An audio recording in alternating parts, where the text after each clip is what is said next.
सिमरन ने आज कई दिनों के बाद फेसबुक खोला। एग्जाम के कारण उसने अपने स्मार्टफोन से दूरी बना ली थी। फेसबुक ओपन हुआ तो उसने देखा कि 35-40 फ्रेंड रिक्वेस्ट पेंडिंग पड़ी थी। उसने एक सरसरी निगाह से सबको देखना शुरू कर दिया। तभी उसकी नज़र एक लड़के की रिक्वेस्ट पर ठहर गई। उसका नाम विकी ओबराय था। भला का स्मार्ट और हैंडसम दिख रहा था अपनी डीपी में। सिमरन ने जिज्ञासावश उसके बारे में पता करने के लिए उसकी प्रोफाइल खोलकर देखी तो वहां पर उसने एक से बढ़कर एक रोमांटिक शेरो शायरी और कविताएं पोस्ट की हुई थीं।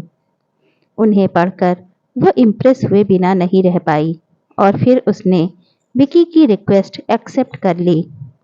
अभी उसे विकी की रिक्वेस्ट एक्सेप्ट किए हुए कुछ ही देर हुई होगी कि उसके मैसेंजर का नोटिफिकेशन टिंग के साथ बज उठा। उसने चेक किया तो विकी का मैसेज था। उसने उसे खोलकर देखा तो उसमें विकी ने लिखा था, थैंक यू वेरी मच। वो समझ तो गई थी कि वो थैंक्स क्यों कह रहा है, फिर भी उससे मज़े लेने के लिए उसने रिप्लाई किया, थैंक्स किस लिए? उधर से तुरंत जवाब आया, मेरी रिक्वेस्ट एक्सेप्ट करने के लिए। सिमरन ने कोई जवाब नहीं दिया, बस एक स्माइली वाला स्टिकर पोस्ट कर दिया और फिर मैसेंजर बंद कर दिया। वो नहीं चाहती थी कि एक ही दिन में किसी अनजान से ज़्यादा खुल जाए और फिर वो घर के कामों में व्यस्त हो गई। अगले दिन उसने अपना फेसबुक खोला तो उसे विकी के मैसेज नज़र आए। विकी ने उसे कई रोमांटिक कविताएं भेज रखी थीं। उन्हें पढ़कर उसे बड़ा अच्छा लगा। उसने जवाब में फिर से स्माइली वाला स्टिकर सेंड कर दिया। थोड़ी देर में ही विकी का रिप्लाई आ गया। वो उससे उसकी हॉबीज के बारे में पूछ रहा था। उसने विकी को अपना संक्षिप्त परिचय दे दिया। उसका परिचय जानने के बाद विकी ने भी उसे अपने बारे में बताया कि वो एमबीए कर रहा है और जल्द ही उसकी जॉब लग जाएगी। और फिर इस तरह से दोनों के बीच चैटिंग का सिलसिला चल निकला। सिमरन की विक्की से दोस्ती हुए अब तक 1.5 महीना हो चुका था। सिमरन को अब उसके मैसेज का इंतज़ार रहने लगा था। जिस दिन उसकी विक्की से बात नहीं हो पाती थी, उसे लगता जैसे कुछ अधूरापन सा है।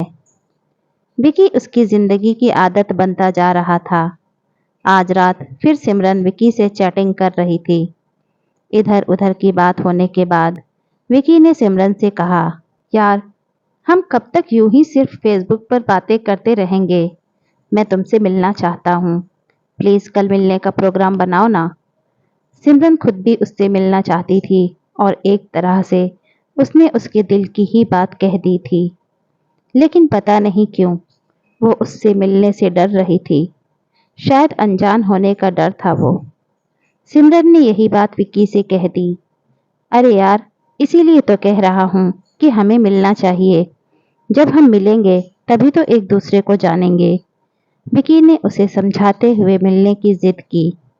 अच्छा ठीक है, बोलो कहाँ मिलना है? लेकिन मैं ज़्यादा देर नहीं रुकूंगी वहाँ। सिमरन ने बड़ी मुश्किल से उसे हाँ की। ठीक है, तुम जितनी देर रुकना चाहो रुक जाना, विकी ने अपनी खुशी छिपाते हुए उसे कहा। और फिर वो सिमरन को उस जगह के बारे में बताने लगा जहाँ उसे आना था।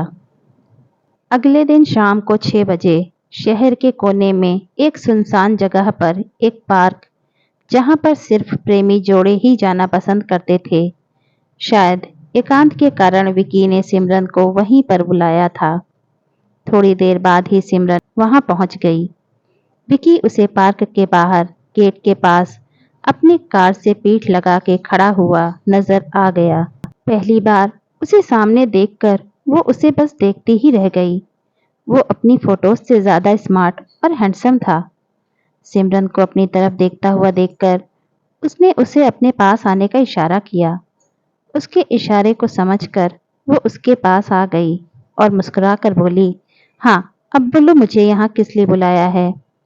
अरे यार, क्या सारी बात यहीं सड़क पर खड़ी खड़ी करोगी? आओ कार में बैठकर बात करते हैं। और फिर विकी ने उसे कार में बैठने का इशारा करके कार का पिछला गेट खोल दिया।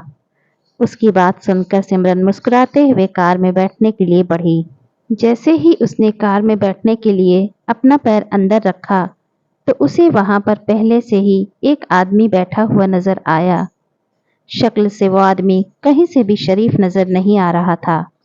सिमरन के बढ़ते कदम ठिठक गए। वो पलटकर विकी से पूछने ही जा रही थी कि ये कौन है, तभी उस आदमी ने उसका हाथ पकड़कर अंदर खींच लिया और बाहर से विकी ने उसे अंदर धक्का दे दिया। ये सब कुछ इतनी तेजी से हुआ कि वो संभल भी नहीं पाई और फिर अंदर बैठे आदमी ने उसका मुंह कसकर दबा लिया ताकि वो चीख न पाए और उसके हाथों को विकी ने पकड़ लिया। अब वो ना तो हिल सकती थी और ना ही चिल्ला सकती थी। और तभी कार से दूर खड़ा एक आदमी कार में आके ड्राइविंग सीट पर बैठ गया और कार स्टार्ट करके तेजी से आगे बढ़ा दी। और पीछे बैठा आदमी जिसने सिमरन का मुंह दबा रखा था, वो हंसते हुए विकी से बोला, वाह भाई वाह, मजा आ गया। आज तो तुमने तगड़े माल पर हाथ साफ किया है। गुलनाज बानो इसकी मोटी कीमत देगी। उसकी बात सुनकर विकी मुंह ऊपर उठाकर ठहाके लगा के हंसने लगा। उसे देखकर ऐसा लग रहा था जैसे कोई भेड़िया अपने पंजे में शिकार को दबोच के हंस रहा हो। और वो कार तेजी से शहर के बदनाम इलाके जिस्म की मंडी की तरफ दौड़ी जा रही थी। ये सिमरन की कहानी उन लड़कियों को सबक देती है जो सोशल मीडिया से अनजान लोगों से दोस्ती कर लेती हैं और अपनी जिंदगी बर्बाद कर लेती हैं। शेयर जरूर करें ताकि कोई और सिमरन ऐसी दलदल में ना फंस जाए। वीडियो अच्छी लगे तो प्लीज़ इसे लाइक एंड शेयर करें और चैनल पर नए हो तो चैनल को सब्सक्राइब करें और साथ ही बेल आइकन को प्रेस करें ताकि आगे आने वाली हर वीडियो की नोटिफिकेशन आप तक पहुंचे। Thanks for watching.